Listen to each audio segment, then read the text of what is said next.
کہ سید بحر العلوم یہ وہ عالم دین ہیں جن کی کئی بار امام زمانہ سے ملاقات ہوئی ہے، کئی بار۔ کہتے ہیں کہ ہیئت ایک انجمن تھی جو آتی تھی کربلا عاشورہ کے 10 دن، یعنی 10ویں یوم عاشور سے 2-3 دن پہلے آتی تھی اور کربلا سے پہلے رکتی تھی، سبیل لگتی تھی، وہاں پھر ماتم کرتے کرتے یہ کربلا کے اندر داخل ہوتے تھے۔ تو شاگرد کہتے ہیں ہم سب سید بحر العلوم ان کے استقبال کے لیے جاتے تھے، خوش ہوتے تھے، مجلس میں جاتے تھے خوش ہوتے تھے، مسجد میں جاتے تھے خوش ہوتے تھے۔ حرم امام حسین میں یہ فرح، یہ خوشی انسان کو بوڑھا نہیں ہونے دیتی، یہ خوشی ڈپریشن دور کر دیتی ہے۔ سید بحر العلوم ان کے استقبال کے لیے جاتے تھے۔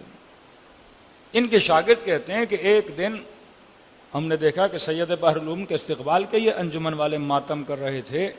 کہتے پتہ نہیں سید بحر العلوم کو کیا ہوا، انہوں نے سر سے امامہ اتارا، جوتیاں اتاری اور دوڑے دوڑے گئے مجمع کے بیچ میں اور ماتم کرنے لگے، گریہ کرنے لگے، سر پیٹنے لگے۔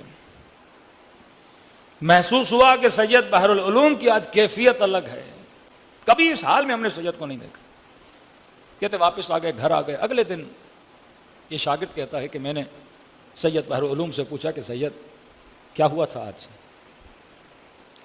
کہ بحر العلوم کی آنکھوں میں آنسو آ گئے ہیں کہ آج جب یہ نوجوان ماتم کر رہے تھے ان کے بیچ میں نے امام زمانہ کو ماتم کرتے ہوئے دیکھا، جب فرزند زہرا کو ماتم کرتے ہوئے دیکھا کہ مجھ سے برداشت نہیں ہوا، میں بھی مل گیا اس مجمع سے اور امام زمانہ کے ساتھ ماتم کرنے لگا۔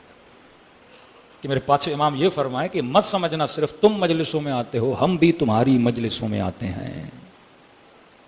کبھی کہا کہ جہاں عزادار آخر میں بیٹھتے ہیں، جہاں جوتیاں رکھتے ہیں، وہاں ہم کھڑے ہو جاتے ہیں، تم ایک ایک کا استقبال کرتے ہیں۔